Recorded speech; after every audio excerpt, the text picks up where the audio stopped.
आज आपण नाचणीचे उत्तप्पे बनवणार आहोत। तर त्यासाठी मी इथे नाचणी आणि उडदाच्या डाळीचं पीठ तयार करून घेतलेलं आहे।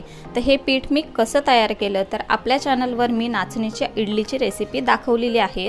तर त्यामध्ये तुम्ही बघू शकता की हे पीठ मी कसं काय तयार केलंय। त्याचबरोबर मी इथे एक छोटा कांदा बारीक चिरून घेतलेला आहे, थोडीशी कोथिंबीर बारीक चिरून घेतलेली आहे, 2 हिरवी मिरची बारीक चिरून घेतलेली आहे आणि आपल्याला लागणार आहे तेल। गॅसवरती मी एक तवा गरम करून घेतलेला आहे। तर थोडासा मी त्याला तेलाने ग्रीस करून घेते या पद्धतीने। तर यावरती आपल्याला आता नाचणीचं मिश्रण टाकून घ्यायचं आहे। थोडंसं पसरवून घेते।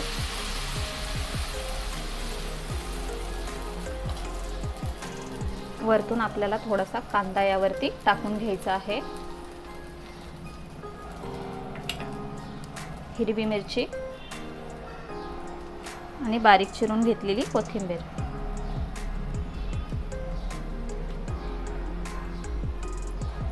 गॅस आपल्याला स्लो करून घ्यायचा आहे। मी यावरती थोडंसं झाकण ठेवून घेते। 1 ते 2 मिनिटांसाठी आपल्याला हे झाकण ठेवून घ्यायचं आहे। झाकण उघडून बघूया। आता आपण हे पलटी करून घेणार आहोत। तर कडा आपल्याला अगोदर मोकळ्या करून घ्यायच्या आहेत या पद्धतीने।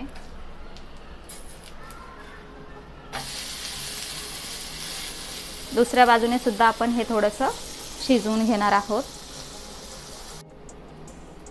दुसऱ्या बाजूने पण आपण हा व्यवस्थित शेकून घेतलेला आहे। तर आपण आता हा काढून घेणार आहोत। याच पद्धतीने आपण सर्व उत्तप्पे तयार करून घेणार आहोत।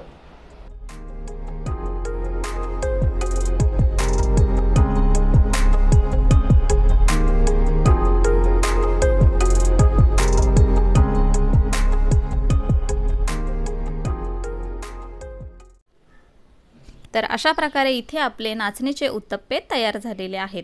नाचणी ही आपल्या सर्वांच्याच आरोग्यासाठी खूप फायदेशीर असते। तर त्यापासून तुम्ही वेगवेगळ्या प्रकारचे पदार्थ बनवू शकता आणि खाऊ शकता। तर त्यातलीच आजची ही आपली एक रेसिपी आहे। तर आजची रेसिपी तुम्हाला आवडली असेल तर व्हिडिओला लाईक करा, शेअर करा आणि अशाच नवनवीन रेसिपीज बघण्यासाठी पूजाज रेसिपीजला सबस्क्राईब करा। लवकरच भेटूया अशाच एका नवीन रेसिपी सोबत। तोपर्यंत bye bye, take care, eat healthy, live healthy.